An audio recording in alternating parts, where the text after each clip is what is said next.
कहा जाता है श्रीमद् भागवत गीता सिर्फ एक धर्म के लिए नहीं है, बल्कि इसे धरती के हर इंसान को पढ़ना और समझना चाहिए ताकि वो अपनी जिंदगी में सुख, शांति और सफलता को प्राप्त कर सके। भगवत गीता में कुल 18 अध्याय हैं और इन 18 अध्यायों में कुल 700 श्लोक हैं, जो सभी के लिए पढ़ पाना थोड़ा मुश्किल है। इसलिए आज के इस बेहद ही खास वीडियो में हम भगवत गीता के 111 विचारों के बारे में बात करने वाले हैं, जिन्हें जानकर आप भगवत गीता का सही मतलब समझ पाएंगे। इसलिए इन विचारों को आप हर सुबह सुने। दोस्तों, अगर आप इस वीडियो का अधिक से अधिक लाभ पाना चाहते हैं तो कृपया कर इसे हेडफोन लगाकर शांति से सुने। तो चलिए जानते हैं श्रीमद् भागवत गीता के 111 पावरफुल विचारों को। श्री कृष्ण कहते हैं कि मनुष्य को परिणाम की चिंता किए बिना, लोभ लालच बिना एवं निस्वार्थ और निष्पक्ष होकर अपने कर्तव्यों का पालन करना चाहिए। जिस तरह प्रकाश की ज्योति अंधेरे में चमकती है, ठीक उसी प्रकार सत्य भी चमकता है। इसलिए मनुष्य को हमेशा सत्य की राह पर चलना चाहिए। जिस मनुष्य के अंदर ज्ञान की कमी और ईश्वर में श्रद्धा नहीं होती, वो मनुष्य जीवन में कभी भी आनंद और सफलता को प्राप्त नहीं कर पाता। जिस प्रकार मनुष्य अपने पुराने वस्त्रों को त्याग कर नए वस्त्र धारण करता है, ठीक उसी प्रकार आत्मा पुराने व्यर्थ के शरीर को त्याग कर नए भौतिक शरीर को धारण करती है। कौन क्या कर रहा है, कैसे कर रहा है और क्यों कर रहा है, इन सब से आप जितना दूर रहेंगे उतना ही आप खुश रहेंगे। समझदार व्यक्ति जब संबंध निभाना बंद कर देता है तो समझ लेना उसके आत्म सम्मान को कहीं न कहीं ठेस अवश्य पहुंची है। मोह उसी का करो जिस पर आपका अधिकार है। जिस पर आपका अधिकार ही नहीं, उसका मोह भी नहीं करना चाहिए। जो दूसरों की तकलीफों को समझते हैं, जिनमें दया है, दिल से अच्छे हैं, उन्हें दोबारा जन्म लेना नहीं पड़ता। प्रबुद्ध व्यक्ति के लिए गंदगी का ढेर, पत्थर और सोना सभी समान है। आपके कर्म ही आपकी पहचान है, वरना एक नाम के हजारों इंसान हैं। प्रेम सदैव माफी मांगना पसंद करता है और अहंकार सदैव माफी सुनना पसंद करता है। विषयों के बारे में सोचते रहने से मनुष्य को उनसे आसक्ति हो जाती है। इससे उनमें कामना यानी इच्छा पैदा होती है और कामनाओं में विघ्न आने से क्रोध की उत्पत्ति होती है। सदैव संदेह करने वाले व्यक्ति के लिए प्रसन्नता ना इस लोक में है, ना ही कहीं और। कर्म वह फसल है जिसे इंसान को हर हाल में काटना ही पड़ता है। इसलिए हमेशा अच्छे बीज बोएं ताकि फसल अच्छी हो। जो होने वाला है वो होकर ही रहता है और जो नहीं होने वाला वो कभी नहीं होता। ऐसा निश्चय जिनकी बुद्धि में होता है, उन्हें चिंता कभी नहीं सताती। अच्छे कर्म करने के बावजूद भी लोग केवल आपकी बुराइयां ही याद रखेंगे। इसलिए लोग क्या कहते हैं इस पर ध्यान मत दो, तुम अपना कर्म करते रहो। जितना हो सके खामोश ही रहना अच्छा है, क्योंकि सबसे ज्यादा गुनाह इंसान से उसकी जुबान ही करवाती है। गीता में भगवान श्री कृष्ण कहते हैं कि हे अर्जुन, अपने परम भक्तों जो हमेशा मेरा स्मरण या एक चित्त मन से मेरा पूजन करते हैं, मैं व्यक्तिगत रूप से उनके कल्याण का उत्तरदायित्व लेता हूँ। हे पार्थ, जो लोग भक्ति में श्रद्धा नहीं रखते वो मुझे प्राप्त नहीं कर पाते। अतः वे इस भौतिक जगत में जन्म मृत्यु के मार्ग पर वापस आते रहते हैं। मौन सबसे अच्छा उत्तर है किसी ऐसे व्यक्ति के लिए जो आपके शब्दों को महत्व नहीं देता। बदल जाओ वक्त के साथ, या फिर वक्त बदलना सीखो। मजबूरियों को मत कोसो, हर हाल में चलना सीखो। किसी काम की चिंता करना ठीक है, पर चिंता इतनी भी नहीं होनी चाहिए कि वह काम ही बिगड़ जाए।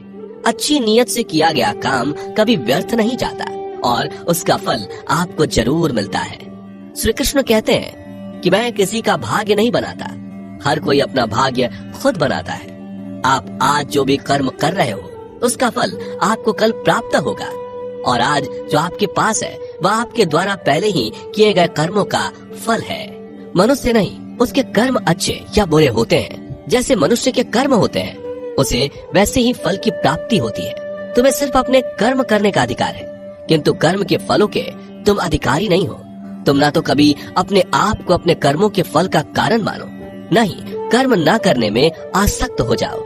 सही कर्म वह नहीं है जिसके परिणाम हमेशा सही हो, अपितु सही कर्म वह है जिसका उद्देश्य कभी गलत ना हो। संसार में कोई भी मनुष्य सर्वगुण संपन्न नहीं होता, इसलिए कुछ कमियों को नजरअंदाज करके रिश्ते बनाए रखिए।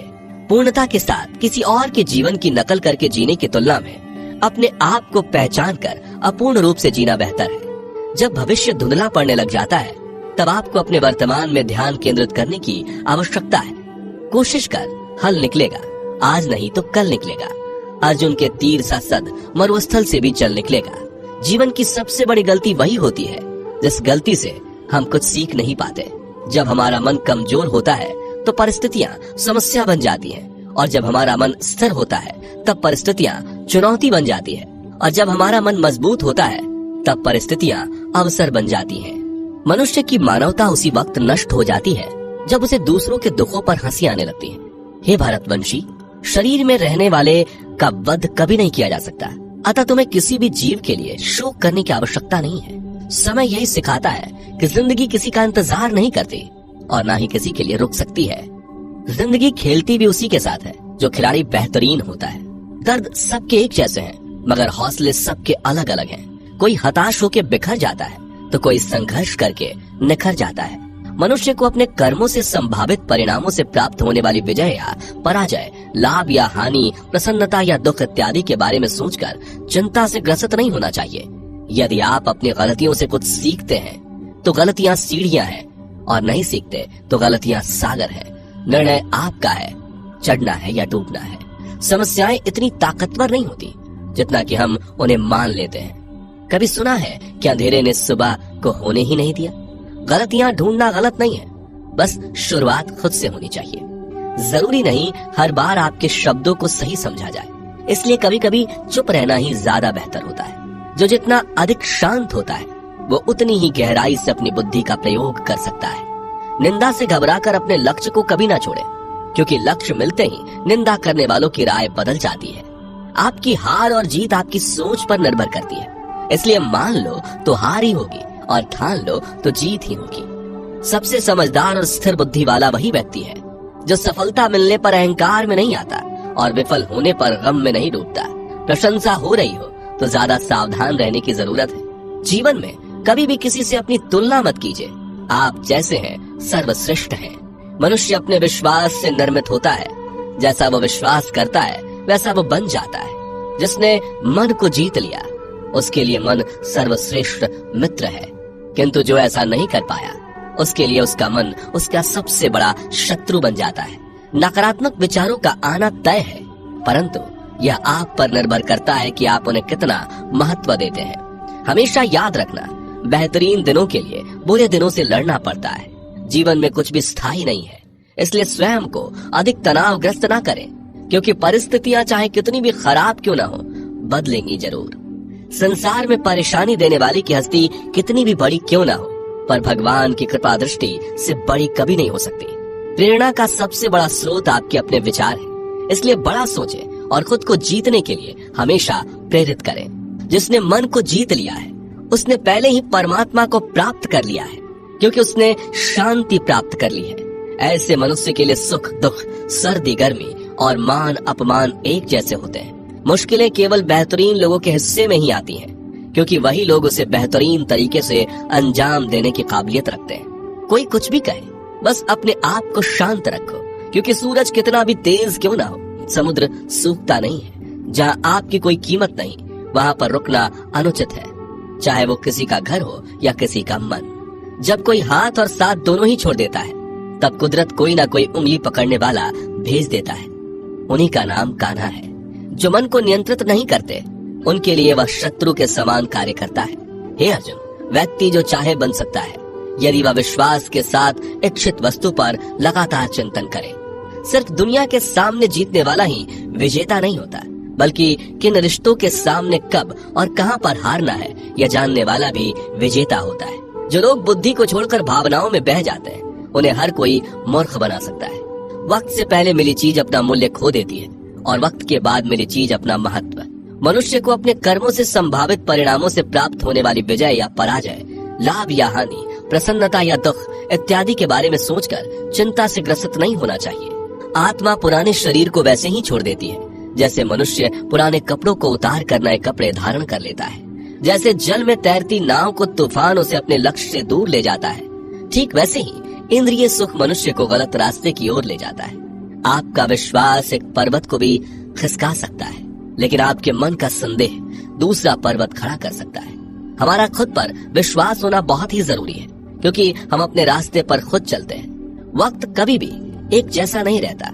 उन्हें भी रोना पड़ता है जो बेवजह दूसरों को रुलाते हैं। अपनी इच्छा शक्ति के माध्यम से अपने आप को नई आकृति प्रदान करें। कभी भी स्वयं को अपनी आत्म इच्छा से अपमानित न करें। इच्छा एकमात्र स्वयं का मित्र होता है और इच्छा ही एकमात्र स्वयं का शत्रु भी। अपनी पीड़ा के लिए संसार को दोष मत दीजिए, अपने मन को समझाओ। तुम्हारे मन का परिवर्तन ही तुम्हारे दुखों का अंत है। खुद को कमजोर कभी नहीं समझना चाहिए। अगर आप गिरते हो तो उठने का प्रयास करो, लड़ो, पूरी निष्ठा से अपना कर्तव्य, अपना कर्म निभाओ। बाकी सब मुझ पर छोड़ दो। हो सकता है हर दिन अच्छा ना हो, लेकिन हर दिन में कुछ अच्छा जरूर होता है। धैर्य रखिए। कभी कभी आपको जीवन में सबसे अच्छा पाने के लिए सबसे बुरे दौर से गुजरना पड़ता है। रोना बंद करो, अपनी तकलीफों से खुद लड़ना सीखो, क्योंकि साथ देने वाले भी शमशान से आगे नहीं जाते। समय जब न्याय करता है तब गवाहों की आवश्यकता नहीं पड़ती है। एक उपहार तभी असली और पवित्र है जब वह हृदय से किसी सही व्यक्ति को सही समय और सही जगह पर दिया जाए, और जब उपहार देने वाले व्यक्ति के दिल में उस उपहार के बदले कुछ पाने की उम्मीद ना हो। सुंदरता आपकी दृष्टिकोण में होती है। किसी को कीचड़ में खिला कमल भी लुभाता है और किसी को चांद में भी दाग नजर आता है। हे अर्जुन, जो कोई भी जिस किसी भी देवता की पूजा पूरे विश्वास के साथ करने की इच्छा रखता है, तब मैं उसका विश्वास उसी देवता में दृढ़ कर देता हूँ। उदय किसी का भी अचानक नहीं होता। सूर्य भी धीरे धीरे निकलता है और ऊपर चढ़ता है। धैर्य और तपस्या जिसमें है वही संसार को प्रकाशित कर सकता है। हे अर्जुन, स्वर्ग प्राप्त करने और वहाँ कई वर्षों तक वास करने के पश्चात एक असफल योगी का पुनः एक पवित्र और समृद्ध कुटुंब में जन्म होता है। शब्द उतने ही बाहर निकलने चाहिए जिन्हें वापस भी लेना पड़े तो खुद को तकलीफ ना हो। मन अशांत हो तो उसे नियंत्रित करना कठिन है, लेकिन अभ्यास से इसे वश में किया जा सकता है। अहंकार और संस्कार में फर्क है। अहंकार दूसरों को झुकाकर खुश होता है, संस्कार स्वयं झुककर खुश होता है। सेवा सबकी करो, मगर आशा किसी से मत रखो, क्योंकि सेवा का सही मूल्य ईश्वर ही दे सकते हैं। जब सत्य की असत्य से लड़ाई होगी तो सत्य अकेला खड़ा होगा और असत्य की फौज लंबी होगी, क्योंकि असत्य के पीछे मूर्खों का झुंड भी होगा। अकेले रहना तुम्हें यह भी सिखाता है कि वास्तव में तुम्हारे पास स्वयं के अलावा और कुछ भी नहीं। जब परिवार के सदस्य अप्रिय लगने लगे और पराये अपने लगने लगे तो समझ लीजिए कि विनाश का समय आरंभ हो गया है। क्रोध आने पर चिल्लाने के लिए ताकत नहीं चाहिए, मगर क्रोध आने पर चुप रहने के लिए खूब ताकत चाहिए होती है। जो आपका है वो आपको मिलकर ही रहेगा, फिर चाहे उसे छीनने के लिए पूरी कायनात एक हो जाए। दो प्रकार के व्यक्ति संसार में स्वर्ग से भी ऊपर स्थित होते हैं। एक वो जो शक्तिशाली होकर भी क्षमा कर देते हैं, और दूसरे वो जो दरिद्र होकर भी कुछ दान करते हैं। प्रेम शरीर या सुंदरता को देखकर नहीं होता, प्रेम हृदय से होता है। जहाँ दो हृदय मिल जाए वहीं प्रेम जन्म लेता है। किसी भी व्यक्ति को अच्छे से जाने बिना दूसरे की बातें सुनकर उसके प्रति कोई धारणा बना लेना मूर्खता है। अगर साफ नियत से मांगा जाए तो ईश्वर नसीब से बढ़कर देता है। जो हुआ वो अच्छा हुआ, जो हो रहा है वो अच्छा हो रहा है, जो होगा वो भी अच्छा ही होगा। मेरा, तेरा, छोटा, बड़ा, अपना, पराया मन से मिटा दो, फिर सब तुम्हारा है और तुम सबके हो। जब भी विनाश होने का प्रारंभ होता है, शुरुआत वाणी के संयम खोने से होती है। जीवन में सब कुछ खत्म होने जैसा कुछ भी नहीं होता। हमेशा एक नई शुरुआत हमारा इंतजार कर रही होती है। जीवन में यदि खुश रहना है तो अधिक ध्यान उस चीज पर दें जो आपके पास है, उस चीज पर नहीं जो दूसरों के पास है। उस दिन हमारी सारी परेशानियां खत्म हो जाएंगी, जिस दिन हमें यकीन हो जाएगा कि हमारा सारा काम ईश्वर की मर्जी से होता है। विपत्ति में धैर्य, वैभव में दया और संकट में सहनशीलता ही श्रेष्ठ व्यक्तियों का लक्षण है। जो व्यक्ति स्पष्ट और सीधी बात करता है उसकी वाणी कठोर जरूर होती है, लेकिन वह कभी किसी के साथ छल नहीं करता। जो अच्छा लगे उसे ग्रहण करो, जो बुरा लगे उसका त्याग, फिर चाहे वह विचार हो, कर्म हो या मनुष्य।